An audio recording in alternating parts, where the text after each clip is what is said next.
All right, guys, this one's gonna be a real big one. We are gonna sorry about my dog barking there, it's a golden retriever.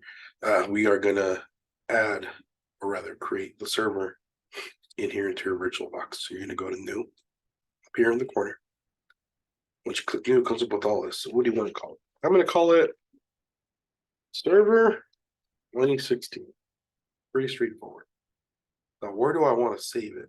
For me, because I have a couple other hard drives, I'm gonna go to other and I'm gonna save it. This is like a totally random spot from where else I did things. I go in here, my other storage area, and yeah, you can see I told you I was a gamer. Oh, sorry. I meant to go into storage three. We go right click, new folder. Excuse me. All VMs, so it's virtual machines, select folder. And select. Okay. So I have selected what's called iOS. It's an image. This is what I need you to download. It's in the lab. It's in there prior to you watching this video. It's up there. It's free from Microsoft. Click it and download it. Once it's done downloading, you can install it with that image. So what you're gonna do is you're gonna go to here, click on the other, ignore what it says there because that's I did it earlier. Then I'm gonna search for it. I saved it to my desktop, and here it is. It's gonna say Windows Server 2016 data center eval, all this stuff. Essentially, what it's saying is, so evaluation copy of Windows Server 2016. It's good for 90 days. So it'll be good for the whole time you have the class and a little after, so you can keep playing with it if you wanted to. You're gonna click open. And what I always do is I skip unattended installation because you don't really need it. This installation doesn't take too much time. So you're gonna go next. And this is where it can get a little hardware heavy if your machine's not up to a task. So Windows 4 gigs of memory. I say personally use 4 if you can. You can spare it. Me, I'm gonna use 8. Whoops, 8 megabytes of memory. And how many processor cores? Since I have 8, I can dedicate 4. It's not gonna hurt anything since I'm not doing anything else other than running this lab for right now. And hit next. And then for hard drive space, this is why when you point to where you need to save it, make sure you have a big enough hard drive that can accommodate the spacing for it. Minimum is 4 megabytes. I say use about 50 gigs, as you can see. I have about 2 terabytes worth of space, so 50 gigs is no skin off my nose. You might be limited, might have enough space. Let me know. We'll figure something out. So going forward, I chose 50 50 gigs. I hit next. Here's what it's telling me is what it is. Server, it can be stored there. It's using the image on my desktop, which is the data center image I talked about. OS is Windows 2016 64-bit. And there's all the fun stuff we set there was 8 gigs of memory, 4 cores, 50 gigabyte drive, and hit finish. So once you're done, you're at this stage. Send me a screenshot of this. This is gonna be part of the lab. I want to make sure you set it up properly. Send me this. That's part one of the screenshots I need. I want you to then hit start. It's powering up. Give it a second. You're gonna be greeted with this screen. This is what it looks like when you start it up. You can, well, resize, I guess. And this is what it looks like when you start it up. You're gonna go through the whole setup process as if you were setting up a whole new computer. If you've done this before, great. If not, it's okay. We'll do it all together right now. So I usually just X these out because they're kind of in the way. And then there it says Windows Server 2016, language install English, time and country, currency format English, keyboard input method US. Okay, next. Then you just do install now. Excuse me. Office still lingering here. And it looks almost as if you're setting up a regular version of Windows. Here's where it gets a little tricky. Don't pick the standard eval, don't pick the data center eval, and don't pick this guy here, the desktop experience on the bottom. You want to do the second one. The reason I'm saying that is because if you do the standard eval, it's not going to have anything similar to Windows graphic user interface. It would literally be the command prompt where you guys did your IP screenshots for me. And if you don't know how to work around that or even navigate that, you will get lost. So make sure you select this one, standard evaluation, desktop experience, and you hit next. And this is licensing agreements. You see this with every version of Windows. Telling you what you can use it for, limitations, all that fun stuff. Click accept. Click next. And I always do custom just out of a force of habit. I've never done upgrade because there's nothing on that hard drive. Virtual hard drive, remember, it's not real. you hit new. So it can be allocated and formatted and all that fun stuff. Click apply. That tells you, hey, to make sure Windows works correctly, you might have to create an additional partition. That's fine. This is for Windows Store stuff.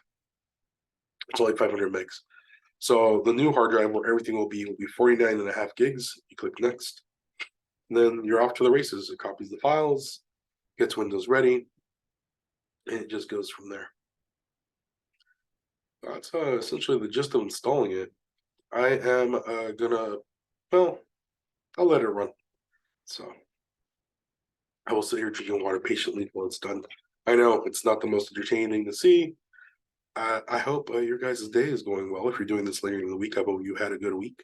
And if you're curious, I am doing okay. Still fighting off COVID. That's why I cough a little bit here and there. Don't feel too weak. But so far, I'm surviving. I'm here, and I just hope you're doing well.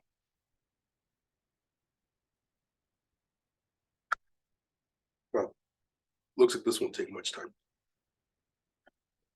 After that, from what I recall from when I did it earlier, this virtual machine, air quotes, should reboot like twice. And after that, it should let you log in because it has to go through the whole motions of the oceans, as it were, setting it up, getting what are called drivers. If you don't know what a driver is, it's a specific piece of software saying, hey, I'm a USB mouse made by Dell, and I can do these certain things. This driver lets you know what I am and what I can do. Oh, okay, cool. Let me install that. And then it restarts. Stuff like that. So install the features. Now it's going on to installing updates. This shouldn't take really that long. It should be almost done.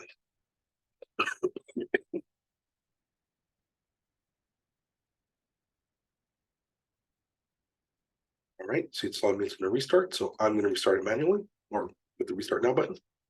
There's the first restart. You'll see this. It's a leftover setup option where it tries to boot from a USB or a DVD drive. Just ignore it. It'll go away. You can configure it out in VirtualBox. If it's bothering you, just tell me. I'll tell you how to get rid of it. It's really not that difficult. Heck, I might make that allowed. Maybe. We'll think about that. So, see, saying it's getting everything ready. Now, once it's done getting everything ready, it's going to reboot again. There we go. Back to that screen we just saw a couple seconds ago. Again, just trying to boot from a CD. We're not going to hit anything because we want it to load right into the server.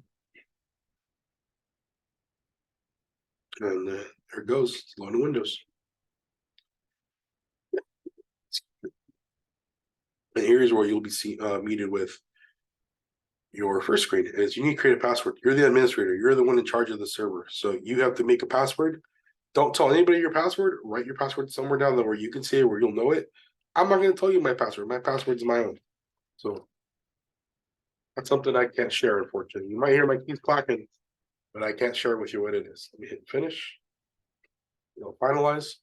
And then you're here at the server. So you're not going to be able to hit Control Delete on your keyboard. I know that's weird. It says to do it, but you can't. So you're going to go to Input up here, Keyboard, and you're going to do this, Insert Control Delete. Send it. Now I'll let you log in. So when you type in my super secret password that I can't give you, hit Enter, and excuse me, we're off to the races. So now here I am in my server. So now I have a server. It's like having another machine. We are going to play with it. We are going to mess with it. And I pray we don't break it. I'm hoping we don't break it. What I suggest you do is make a copy of your server in VirtualBox. You can always make a copy and store it somewhere else. And you should be okay. What I want you to do for me, though, is go into the Start menu here. And go into File Explorer. That'll take you to this window. You should be pretty familiar with if you're used to using a Windows P. Go to this PC here. Right click on it for me. Go to Properties. And right here, where it says Computer Name, under all of your system's information, go to Change. Then you're going to come to this guy and have another name. Go to Change. And I want you to name your server something unique, something you'd like to call it. Heck, you could call it Cupcake. That's fine. But what I want you to do is, for example, I'm going to call mine Spring 23 class server. So that's going to be the name of it going forward. I want you to do me a favor. Click OK. So it won't let me. All right, fine. It's not cool enough. I'll have to redo that. I look like a putz. That's my fault. Let me go to change again. I'm just gonna call it spring 23. Let me click OK. So it tells you in order to apply these settings, your computer's got to restart. So I want you to click OK, click close, restart now. Don't worry, it's not going to hurt anything. The reason I'm having you do this is so you know whenever you make any kind of change, it's might prompt you for a restart. Another part, this is the second screenshot I want from your lab, is I want you to change the name, restart it, log in, and show me that the name change applied. So as I said earlier, you go to input, keyboard, hit your control delete, then I'm going to log in. Excuse me. So this always comes up. It's their dashboard for your server for all your stuff. So go back into File Explorer, which you can get here, or you can go over here, as I did earlier. I go to here, then I go to this PC, click on it, right click, Properties. Look at that. Computer name is Spring 23. So what I need you to do is go outside of the VirtualBox. Start on your regular machine if you have 2 screens only. Type in snip, tool, snip. You're going to do new, and you're going to just do this. Make sure you capture that part on the bottom too of the server, showing that this way I'll know it's you use the right iOS image file rather. Go to File, Save As, title it. I don't know what I call this. PM server setup with my name and your ID number. Hit save. Submit that to me in the file, and that is essentially it.